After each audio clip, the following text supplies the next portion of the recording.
साल 1980 का दशक। पाकिस्तान के सबसे संवेदनशील इलाकों में एक शख्स घूम रहा है। सिर पर टोपी, दाढ़ी, पठानी सूट और जुबान पर उर्दू। मस्जिदों में नमाज पढ़ता है, मदरसों में जाता है, ISI के अफसरों से मिलता है, पाकिस्तानी सेना के ठिकानों के पास से गुजरता है। कोई उसे शक की नजर से नहीं देखता, क्योंकि हर किसी को लगता है कि यह उन्हीं में से एक है। लेकिन यह शख्स पाकिस्तानी नहीं है, यह मुसलमान भी नहीं है। यह शख्स है केरल के एक मध्यम वर्गीय हिंदू परिवार का लड़का, जो भारत की खुफिया एजेंसी IB का अफसर है। इसका नाम है अजीत कुमार डोभाल, और अगले 7 साल तक यह शख्स पाकिस्तान की जमीन पर दुश्मन की आंखों के सामने रहेगा, उनकी सबसे गहरी साजिशें सुनेगा, उनके सबसे बड़े राज चुराएगा और उन्हें पता तक नहीं चलेगा। यह कहानी किसी फिल्म की स्क्रिप्ट नहीं है, यह सच है। और इस सच को समझने के लिए हमें वहां जाना होगा जहां से अजीत डोभाल का सफर शुरू हुआ।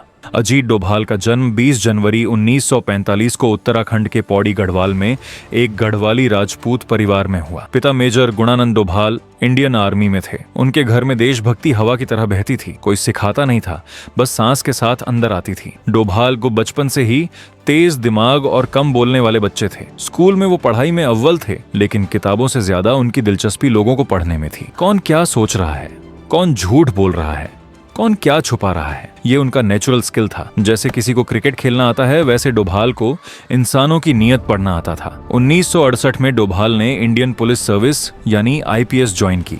उनकी पोस्टिंग केरल कैडर में हुई। लेकिन डोभाल किसी थाने में बैठकर FIR लिखने के लिए नहीं बने थे। उनके अंदर कुछ और था, कुछ ऐसा जो सामान्य पुलिस अफसरों में नहीं होता। उनकी काबिलियत जल्द ही इंटेलिजेंस ब्यूरो की नजर में आ गई। IB भारत की सबसे पुरानी और सबसे खतरनाक खुफिया एजेंसी है, जो देश के अंदर और कभी कभी बाहर भी गुप्त ऑपरेशन चलाती है। इसके एजेंट्स का कोई नाम नहीं होता, कोई चेहरा नहीं होता, और अगर वो पकड़े जाएं तो सरकार उन्हें पहचानने से भी इनकार कर देती है। इसी दुनिया में अजीत डोभाल ने कदम रखा। IB में आने के बाद डोभाल ने सबसे पहले नॉर्थ ईस्ट इंडिया में अपनी काबिलियत साबित की। मिजोरम में उन दिनों अलगाववादी आंदोलन अपने चरम पर था। MNF यानी मिजो नेशनल फ्रंट भारत सरकार के खिलाफ हथियार उठा चुका था। कई इंटेलिजेंस अफसर वहां जाने से कतराते थे, क्योंकि जंगलों में विद्रोहियों का राज था और भारत सरकार का कोई आदमी अगर पकड़ा जाता तो उसकी लाश भी नहीं मिलती थी। लेकिन डोभाल उन जंगलों में गए, अकेले, बिना किसी बड़ी सुरक्षा के। उन्होंने MNF के विद्रोहियों के बीच रहकर उनकी भाषा सीखी, उनके तौर तरीके समझे, उनके नेताओं से मिले और धीरे धीरे ऐसे संपर्क बनाए कि आगे चलकर यही संपर्क मिजोरम में शांति स्थापित करने की नींव बने। यहीं पर डोभाल ने एक बात सीखी जो आगे चलकर पाकिस्तान मिशन की बुनियाद बनी। वो बात थी कि दुश्मन को हराने के लिए पहले दुश्मन बनना पड़ता है, उसकी भाषा बोलनी पड़ती है, उसकी तरह सोचना पड़ता है, उसकी जिंदगी जीनी पड़ती है, तभी उसकी कमजोरी पता चलती है। अब बात करते हैं उस दौर की जिसने अजीत डोभाल को पाकिस्तान की जमीन पर भेजने की जरूरत पैदा की। 1980 का दशक भारत के लिए बेहद खतरनाक था। पाकिस्तान के डिक्टेटर जनरल जिया उल हक ने भारत के खिलाफ एक अघोषित युद्ध शुरू कर दिया था। ISI ने पंजाब में खालिस्तान आंदोलन को हवा दे दी। हथियार, पैसा और ट्रेनिंग पाकिस्तान से आ रही थी। सीमा पार से आतंकवादी भारत में घुस रहे थे। 1984 में ऑपरेशन ब्लू स्टार हुआ। उसके बाद प्रधानमंत्री इंदिरा गांधी की हत्या हो गई। पूरा पंजाब जल रहा था और इसी दौर में कश्मीर में भी अलगाववाद की चिंगारी भड़कने लगी थी। भारत की खुफिया एजेंसियों को पता था कि इन सब के पीछे पाकिस्तान का हाथ है, लेकिन सबूत चाहिए थे पाकिस्तान के अंदर से, उनके अपने ठिकानों से, उनकी अपनी जुबान से। और यह काम कोई सैटेलाइट नहीं कर सकती थी। इसके लिए किसी इंसान को पाकिस्तान की जमीन पर जाना था, किसी ऐसे इंसान को जो पाकिस्तानी बनकर रह सके, जो मस्जिद में नमाज पढ़ सके, जो उर्दू इतनी अच्छी बोले कि कोई फर्क ना पकड़ पाए, जो दबाव में ना टूटे और जो अगर पकड़ा जाए तो मौत से पहले अपनी असली पहचान मिटा दे। इंटेलिजेंस ब्यूरो ने कई नामों पर विचार किया, लेकिन एक नाम बार बार सामने आता रहा, अजीत डोभाल, क्योंकि डोभाल में वो सब कुछ था जो इस मिशन के लिए जरूरी था। डोभाल की उर्दू बेहद मजबूत थी। उनके चेहरे की बनावट ऐसी थी कि वो पश्तून या पंजाबी मुसलमान के रूप में आसानी से पास हो सकते थे। उन्हें इस्लाम की गहरी समझ थी, नमाज, रोजा, कलमा, कुरान की आयतें, सब कुछ। ये कोई रटी हुई जानकारी नहीं थी। डोभाल ने इसे इतनी गहराई से समझा था कि कोई आलिम भी उन्हें परख कर शक नहीं कर सकता था। और सबसे अहम बात, डोभाल डरते नहीं थे। मिजोरम के जंगलों में उन्होंने विद्रोहियों के बीच रहकर यह साबित कर दिया था कि जान की परवाह उनके डिक्शनरी में नहीं है। मिशन की तैयारी महीनों पहले शुरू हो गई। सबसे पहले डोभाल के लिए एक पूरी नई पहचान तैयार की गई, नया नाम, नया बैकग्राउंड। नई कहानी। ये सब इतना डिटेल में था कि अगर कोई उनसे उनके दादा का नाम पूछता तो वो बता सकते थे, अगर कोई उनके गांव का रास्ता पूछता तो वो बता सकते थे, अगर कोई उनके बचपन की कोई याद पूछता तो वो बता सकते थे, क्योंकि यह सब पहले से तय था, रिहर्स किया हुआ, सैकड़ों बार दोहराया हुआ। उन्होंने अपनी शारीरिक बनावट भी बदली, दाढ़ी रखी, बालों का स्टाइल बदला, कपड़ों का तरीका बदला, चलने का अंदाज बदला, यहाँ तक कि खाने का तरीका भी बदला। पाकिस्तान में लोग दाहिने हाथ से खाते हैं और एक खास तरीके से रोटी तोड़ते हैं। ये छोटी छोटी बातें हैं, लेकिन अंडरकवर ऑपरेशन में यही छोटी बातें आपको जिंदा रखती हैं या मरवा देती हैं। और फिर वो दिन आया। अजीत डोभाल ने भारत की सरहद पार की और पाकिस्तान की जमीन पर कदम रखा।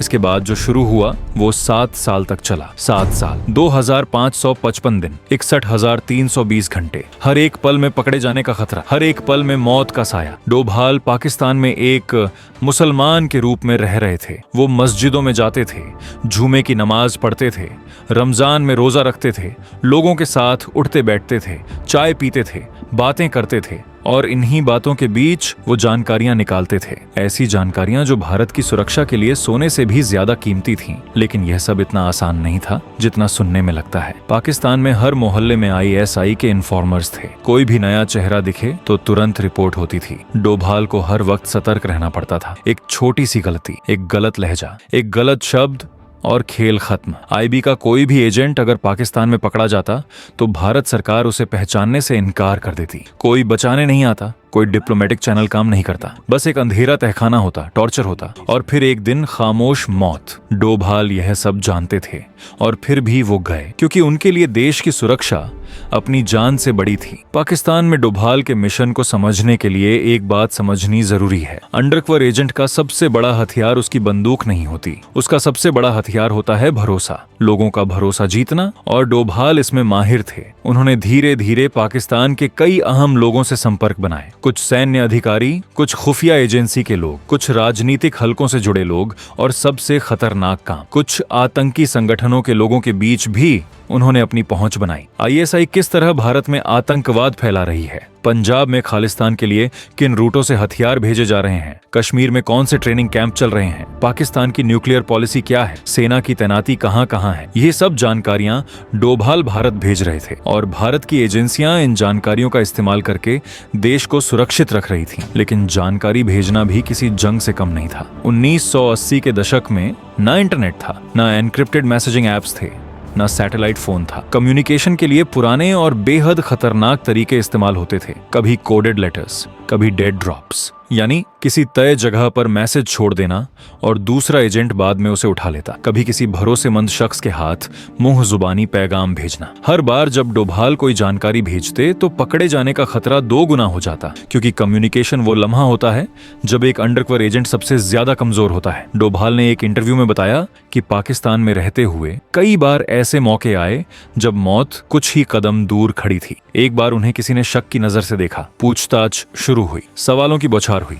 कहां से आए हो, किसके पास रहते हो, कलमा सुनाओ, नमाज पढ़कर दिखाओ। डोभाल ने एक पल के लिए भी घबराहट नहीं दिखाई। उन्होंने इतने ठंडे दिमाग से जवाब दिए कि सामने वाला खुद शर्मिंदा हो गया कि उसने एक नेक मुसलमान पर शक किया। एक बार का किस्सा है कि एक मस्जिद में नमाज के बाद एक मौलवी ने उनसे कुरान की एक आयत का मतलब पूछा। यह टेस्ट था, जानबूझकर किया गया। डोभाल ने न सिर्फ उस आयत का सही मतलब बताया, बल्कि उसके बाद की 2 आयतें भी सुनाकर उसका संदर्भ समझा दिया। मौलवी इतना प्रभावित हुआ कि उसने डोभाल को अपने करीबी लोगों में शामिल कर लिया। यह था डोभाल की तैयारी का स्तर। उन्होंने सिर्फ नमाज पढ़ना नहीं सीखा था, उन्होंने इस्लाम को समझा था, उसकी गहराई में गए थे और इसी गहराई ने उन्हें बचाया। एक और वाकया है जो डोभाल की हिम्मत की मिसाल है। एक बार उन्हें ISI के एक जूनियर अफसर के करीब जाने का मौका मिला। यह अफसर पंजाब में चल रहे खालिस्तान ऑपरेशन से जुड़ा हुआ था। डोभाल ने हफ्तों तक उसका भरोसा जीता, उसके साथ चाय पी, उसकी बातें सुनी, उसकी समस्याएं समझी, और फिर धीरे धीरे उसकी जुबान से वो बातें निकाली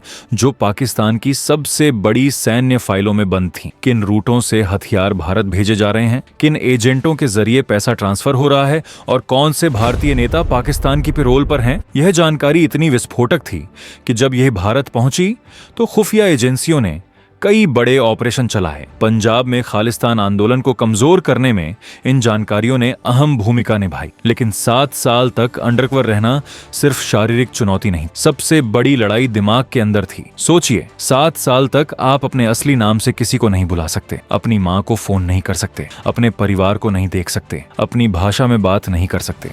हर सुबह उठकर आपको एक झूठी जिंदगी जीनी है, एक झूठा नाम, एक झूठा चेहरा, एक झूठी दुनिया। और अगर एक पल के लिए भी आपने असली दुनिया की याद में आंखें नम की तो कोई देख सकता है, और वो देखना आपकी मौत हो सकती है। डोभाल ने एक बार बताया कि कई रातें ऐसी आईं जब वो अकेले अपने कमरे में बैठे अपनी माँ का चेहरा याद करते थे, अपने बच्चों की आवाज याद करते थे, लेकिन अगली सुबह वो फिर वही नकाब लगा लेते थे, क्योंकि उन्हें पता था कि अगर वो कमजोर पड़े तो सिर्फ उनकी जान नहीं जाएगी, बल्कि भारत की सुरक्षा की एक पूरी कड़ी टूट जाएगी और उनकी वजह से कई और लोगों की जान खतरे में पड़ जाएगी। 7 साल के बाद जब डोभाल पाकिस्तान से वापस भारत लौटे तो उनके साथ जानकारियों का एक ऐसा खजाना था जिसने भारत की सुरक्षा नीति को हमेशा के लिए बदल दिया। पाकिस्तान के आतंकी नेटवर्क की पूरी मैपिंग, ISI के ऑपरेशनल स्ट्रक्चर की समझ, खालिस्तान और कश्मीर में चल रहे प्रॉक्सी वॉर के रूट्स और पाकिस्तान की सैन्य तैयारियों का ब्लूप्रिंट। यह वो जानकारियां थीं जो कोई सैटेलाइट, कोई टेक्नोलॉजी और कोई कंप्यूटर नहीं जुटा सकता था। ये सिर्फ एक इंसान जुटा सकता था, वो इंसान जो 7 साल तक दुश्मन की जमीन पर दुश्मन बनकर रहा। पाकिस्तान से लौटने के बाद भी डोभाल रुके नहीं। 1990 में कश्मीर में हालात बेहद खराब हो गए। आतंकवाद अपने चरम पर था। हर दिन मासूम लोग मारे जा रहे थे। कश्मीरी पंडितों को उनके ही घरों से भगाया जा रहा था। मस्जिदों के लाउडस्पीकरों से धमकियां दी जा रही थीं। और इसी बीच एक ऐसी घटना हुई जिसने डोभाल को एक बार फिर सबसे खतरनाक मिशन पर भेजा। 1990 में मकबूल भट्ट की बरसी पर कश्मीर में हालात इतने बिगड़ गए कि भारत सरकार को लगा कि पूरी घाटी हाथ से निकल जाएगी। ठीक उसी दौर में एक और बड़ी चुनौती सामने आई। कश्मीर की सबसे पवित्र जगहों में से एक हजरत बल दरगाह पर उग्रवादियों ने कब्जा कर लिया। अंदर मोए मुकद्दस यानी पैगंबर मोहम्मद का पवित्र बाल रखा था, जो मुसलमानों के लिए बेहद अहम था। उग्रवादी जानते थे कि भारत सरकार इस जगह पर हमला नहीं कर सकती, क्योंकि इससे पूरी मुस्लिम दुनिया में भूचाल आ जाएगा। ये एक इम्पॉसिबल सिचुएशन थी। तब अजीत डोभाल को इस क्राइसिस को हैंडल करने की जिम्मेदारी दी गई, और डोभाल ने वो किया जो कोई सोच भी नहीं सकता था। उन्होंने खुद छुपते छुपाते उन उग्रवादियों से बात की, लेकिन वो उनसे किसी अफसर की तरह नहीं मिले। वो उनके बीच गए, उनकी भाषा में बात की, उनके डर को समझा, उनके गुस्से को सुना और धीरे धीरे उन्हें समझाया कि अगर वो बाहर नहीं आए तो ना मोए मुकद्दस बचेगा और ना वो खुद। डोभाल ने इतनी समझदारी से बातचीत की कि आखिरकार उग्रवादियों ने बिना किसी गोलीबारी के दरगाह खाली कर दी। मोए मुकद्दस सुरक्षित रहा। एक भी गोली नहीं चली, एक भी जान नहीं गई। ये था अजीत डोभाल का तरीका। जहां ताकत से काम नहीं चलता वहां दिमाग से, और जहां दिमाग से काम नहीं चलता वहां ताकत से। लेकिन हमेशा देश पहले। पाकिस्तान को आज तक यह बात अंदर से कचोटती है कि भारत का एक अफसर 7 साल तक उनकी जमीन पर रहा, उनकी सबसे गोपनीय जानकारियां चुराता रहा, उनकी मस्जिदों में नमाज पढ़ता रहा, उनके लोगों के बीच चाय पीता रहा, और उन्हें पता तक नहीं चला। 2014 में जब नरेंद्र मोदी प्रधानमंत्री बने तो उन्होंने अजीत डोभाल को भारत का 5वां नेशनल सिक्योरिटी एडवाइजर बनाया, और तब से लेकर आज तक डोभाल ने भारत की सुरक्षा नीति को पूरी तरह बदल दिया है। 2016 की सर्जिकल स्ट्राइक, 2019 का बालाकोट एयर स्ट्राइक, 2025 का ऑपरेशन सिंदूर, PFI का खात्मा, कंधार हाईजैक का 23 साल बाद बदला। यह सब अजीत डोभाल की उसी सोच का नतीजा है जो उन्होंने पाकिस्तान की गलियों में 7 साल रहकर बनाई थी। उन्होंने दुश्मन को इतने करीब से देखा कि अब दुश्मन की हर चाल उन्हें पहले से दिख जाती है। अजीत डोभाल की कहानी सिर्फ एक जासूस की कहानी नहीं, यह कहानी है उस शख्स की जिसने अपनी पहचान मिटाकर देश की पहचान बचाई। 7 साल तक अपना नाम भूलकर करोड़ों लोगों की सुरक्षा सुनिश्चित की। हर रात सोने से पहले उन्हें नहीं पता होता था कि अगली सुबह आएगी भी या नहीं, और फिर भी वो अगली सुबह उठकर उसी नकाब के पीछे चले जाते थे, क्योंकि भारत माता की रक्षा का जो संकल्प उन्होंने लिया था वो किसी डर से बड़ा था, किसी मौत से बड़ा था, और किसी जिंदगी से भी बड़ा था। दोस्तों, अगर वीडियो पसंद आया हो तो वीडियो को एक लाइक जरूर करें और चैनल को भी सब्सक्राइब जरूर करें। हम ऐसे ही वीडियो हर हफ्ते लाते रहेंगे। तब तक के लिए जय हिंद, जय भारत।